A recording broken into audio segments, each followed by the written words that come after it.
আমি জানি তুমি আমার কথার কখনো অবাধ্য হবে না। জয়ী তোর ভাইকে ভালোবেসে বিশ্বাস করে আমাদের বাড়িতে এসেছে। ও আমাকে তো মাকে অসম্ভব রকমের সম্মান করে। ও খুব একা হয়ে গেছে রে, আমি আর নিতে পারছি না। তুই ওকে বিয়ে করবি? বাবা, উনি আমার ভাইয়ের ওয়াইফ। আমার মাথা থেকে এটা কখনো সরবে না, এটা ইম্পসিবল। সরি বাবা। তাহলে শোন, তুই যদি রাজি না হোস, আমি জয়ীকে নিয়ে এই বাড়ি থেকে চলে যাব। আমি একটা মেয়েকে অনেক ভালোবাসি। আমার জীবনে একটা মানুষ থাকার পরেও আমি অন্য আরেকটা মানুষকে বিয়ে করেছি।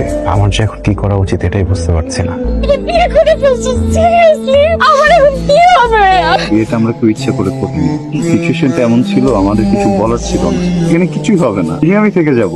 এটা আমি কিভাবে মানবো? তুমি বিয়ে করছো, তুমি আমার কথা একবার চিন্তা করলে না? আমি তোমাকে অনেক ভালোবাসি। যেই দিন আমি ওকে ছাড়তে পারবো ওই দিন আমি তোমার কাছে চলে আসবো, আমি কথা দিচ্ছি। এটার কি কোনো নিশ্চয়তা আছে? আমি তোমার জন্য আসলে ওয়েট করবো, সুযোগ পেলে ডিভোর্স দিব। আমার যদি ওয়েট করতে হয় তোমার জন্য, আমি আমার এন্টার লাইফ ওয়েট করবো। যেদিন থেকে সুযোগ পাবো ওই দিন তোমাকে বিয়ে করবো। আপনি এসছেন? বাবা মা আপনার জন্য অপেক্ষা করতে করতে ঘুমিয়ে পড়েছে। আমি আপনার জন্য ডিনার রেডি করে রেখেছি, আর আমিও খাবো না, খাইনি। খেয়ে আসছি বাড়িতে। আমি যে প্রমের সাথে দেখা করতে গেছিলাম, আজকে সবকিছু বলে এসেছি। এদিকে সবকিছু সর্ট আউট করার পরে আমি এই সম্পর্কটা শেষ করে ওকে বিয়ে করবো। আপনার জীবনের ভালো মানুষটা না হতে পারলেও আপনার জীবনে খারাপ মানুষটা হতে চাই। ভাইয়ের কাছে শুনেছি আপনি জব করতে চাইতেন, শুরু করছেন না কেন? শুরু করে দেন। যে আমিও ভাবছিলাম আমার কিছু একটা করা উচিত। ঠিক আছে, আমি করব। বেরোতে হবে, খাবো না। 2 মিনিট লাগবে বসে নাস্তা। কথাটা কেন বুঝতে পারছেন না? বুঝি নাই এটা নাস্তা ছিল। পৃথিবীতে একটা খাবারই খুবই পছন্দ, সেটা হচ্ছে চা পরোটা। আপনার ভাই আমাকে সবসময় বলতেন আপনার চা পরোটা খুব পছন্দ। আপনি যখন দেশের বাইরে চলে যান, আপনার ভাই আপনাকে খুব মিস করতেন, আর মাঝে মাঝে আমাকে বলতো চা পরোটা বানিয়ে দেওয়ার কথা। আমি যখন বানিয়ে দিতাম তখন সে খুব মজা করে খেত।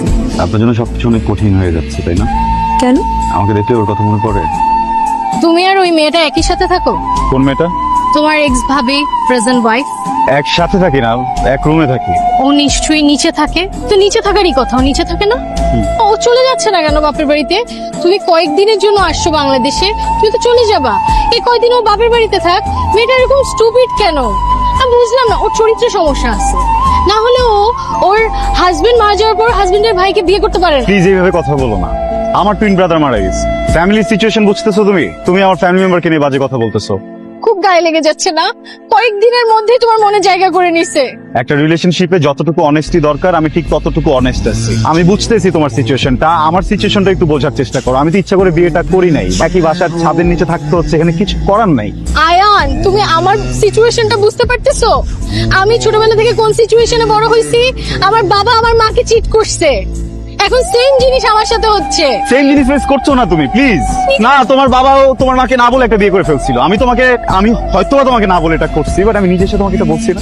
আমি কি তোমার কাছে কোনো মিথ্যা বলছি? আমি তো সেটা লুকাইতে পারতাম। কয়দিন পর আবার চলে যাবো বাইরে। আমি কয়েকদিন তোমার কাছে সবকিছু লুকিয়ে তোমার সাথে এইভাবে দেখা করে ঘুরে ফিরে চলে যেতে পারতাম না? আমি সরি, দোষটা আমার। আমিও সরি। এক্সকিউজ মি, প্রত্যেক দিন কেন এখানে এভাবে অপেক্ষা করেন বলেন তো? আপনার মতো খেয়ে দিয়ে শুয়ে পড়লেই তো হয়, এখানে ঝিমানোর তো কোনো মানে হয় না। হয় জি হবে না তো কি করবে? কি শুরু করেছো তুমি? কোনো কথা? সরি বাবা। এখানে তো সরি বলার কিছু নেই। সংসারটা সুন্দর করে গুছাবে। আপনার সাথে একটু কথা বলা যাবে? জি। আচ্ছা, আমি তো অনেক লেট করে আসছি, আপনি তো আমাকে খাবারের কথা জিজ্ঞেস করলেন না। লেট করে এসছেন তো আমি ভাবলাম আপনি খেয়ে আসছেন, সেজন্যই তো জিজ্ঞেস করিনি। না, একটা মানুষ তো 2 দিন বাইরে খেতেই পারে, এর মানে তো এই না যে সে এভরিডে বাইরেই খাবে, তাই না? আমি তার উল্টা ভাবলাম যে আমি বাসে এসে খাবো। ঠিক আছে, গুড নাইট। আমি কিছু করে দিই?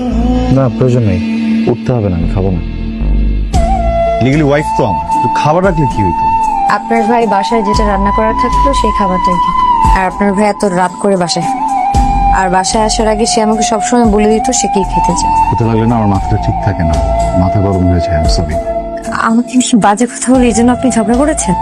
মানে আপনাকে নিয়ে কেন বাজে কথা বলবে? মানে আপনাকে আপনার খারাপ লেগেছে তাই বলে আপনার গার্লফ্রেন্ডের সাথে ঝগড়া করাটা ঠিক হয়নি। শুধু শুধু সন্দেহ করে। এখন তো উনি ভাববে যে আপনার আর আমার মধ্যে সত্যি সত্যি কোনো কেমিস্ট্রি আছে। আর মেয়ে মানুষরা একটু সন্দেহ করে, এটা খুবই স্বাভাবিক। আপনি সন্দেহ করেন? আমি আপনাকে কিভাবে সন্দেহ করব? আমার তো আপনাকে সন্দেহ করার মতো সেরকম অধিকার নেই। কে বলেছেন দিকে না? আপনি তো আমার মানুষের প্রতি মানুষের অধিকার থাকে। আজকে তো তোমার বার্থডে ছিল, আমি সারপ্রাইজ প্ল্যান করেছিলাম। সারপ্রাইজ অনেক দিতে পারবা, কিন্তু একটা সমস্যা হয়ে গেছে। সমস্যাটা হচ্ছে যে তুমি আর আমি একটা রিলেশনশিপে গেছি, এটা তো কেউ জানে না। অ্যাটলিস্ট তোমার আর আমার ফ্রেন্ডরা তো জানতে পারে। দেখো, আমি নজর জিনিসটা অনেক বিশ্বাস করি, তুমি জানো। আমি চাই না তোমার আমার সম্পর্কে কারো নজর লাগুক। তুমি দেখো, আমার বাবা আর মার কত সুন্দর একটা সম্পর্ক ছিল, কার না কার নজর লেগে এত সুন্দর সম্পর্কটা আজকে আলাদা হয়ে গেল। তোর বাপ মায়ের ছাড়াছাড়ি কি নজর লাগার জন্য হয়েছিল, নাকি তোর বাপ তোর মাকে চিট করছিল বলতো? তুমি এখানে? তুই এভাবে কথা বলতেছিস কেন? একটা মেয়ের সাথে কিভাবে কথা বলো জানোস না? বের হ এখান থেকে। ওর কোনো দোষ নাই। ওর যদি দোষ না থাকে দোষটা কার? দোষটা কি আমার? দোষটা কারো না, দোষটা তোমার আমার সিচুয়েশনের।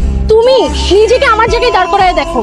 তুমি একটা মেয়ের সাথে 5 বছর সম্পর্কে ছিলা, 3 বছর তুমি অপেক্ষা করছো, সে বাহিরে ছিল যে আসলে তুমি বিয়ে করবা।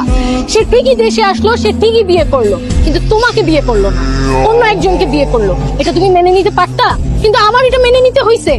আর তুমি দেখো, আজকে তুমি আমাকে একটা ছেলের সাথে শুধু দেখছো, এটা তুমি মেনে নিতে পারো নাই। তুমি ছেলের গায়ে হাত তুলে ফেলছো। আমি তাহলে এখন কি করব? আমি কাকে মারবো? আমি তো কাউকে মারতে পারতেছি না। দেখো, বলা অনেক সহজ যে অপেক্ষা করব অপেক্ষা করব, কিন্তু করা এত সহজ না। পারছো অপেক্ষা করতে? কি হইলো আজকে? আমি তো তোমাকে অপশন দিয়েছিলাম না, তুমি যদি চাও তুমি আমাকে ছেড়ে চলে যেতে পারো, তখন চলে যেতাম। এটা তো করার দরকার ছিল না, তাই না? এখন যদি তুমি তোমার ওয়াইফকে ডিভোর্স দিয়েও আমার কাছে চলে আসো, আমি তারপরও তোমার সাথে যাব না, কারণ আমার সেই বিশ্বাসটা তোমার উপর থেকে চলে গেছে। আপনি প্রমির সাথে দেখা করতে গিয়ে প্রমির নাম মুখে নেবেন না, আপনার কোনো রাইটই নেই প্রমির নাম মুখে নেয়। আপনার মতো একটা মানুষের লাইফ ঠিক করতে যে আমার বাপ আমারে ফাঁসাইছে, আমি এই জন্য আপনার বিয়ে করছি। প্রমি সব কিছুতে পাজলে আরেকটা জায়গায় চলে গেছে, পুরো ফাকড আপ লাইফ আমার, জাস্ট বিকজ অফ ইউ। আপনার ফ্যামিলি আমাকে জোরপূর্বক আপনার সাথে বিয়ে দিয়েছে। আমি তো একবারও বলিনি যে আমি আপনাকে বিয়ে করতে চাই। আমি আপনার ভাইকে ভালোবেসে বিয়ে করেছিলাম, কিন্তু সে তো আমাকে রেখে চলে গেল। তার মধ্যে আপনি আর আপনার ভাই দুজন দেখতে একদম একরকম। এখানে আমার কি দোষ? আপনার ভাইয়ের সাথে আমি ঠিক মতো সংসার করতে পারলাম না, আর এখন যখন আমি একটা সংসার করতে যাচ্ছি সেখানেও সমস্যা। সবকিছুই আমার দোষ। ঠিক আছে, আমার সাথে তা থাকা লাগবে না। আমি আমার মার বাড়িতে চলে যাচ্ছি। আমি কি আপনাকে ডিভোর্স লেটার পাঠিয়ে দেবো? সরি, আর কখনো হবে না।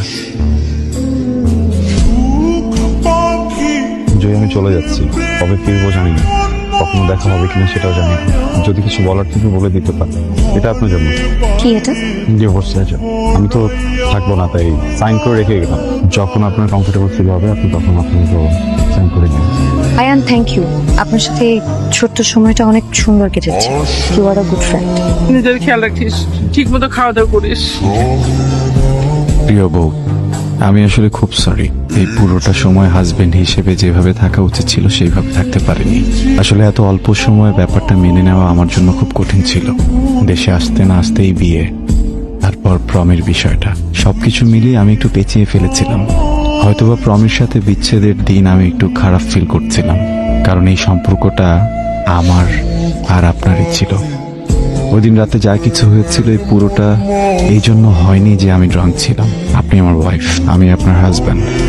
আসলে একটা অধিকারের জায়গা আছে, কিন্তু এরপর কি বলবো না বলবো বুঝে উঠতে পারছিলাম না। ভেবেছিলাম হয়তো আপনি কিছু বলবেন, আপনিও কিছু বলেননি, আর আমিও কিছু ফেস করতে পারছিলাম না।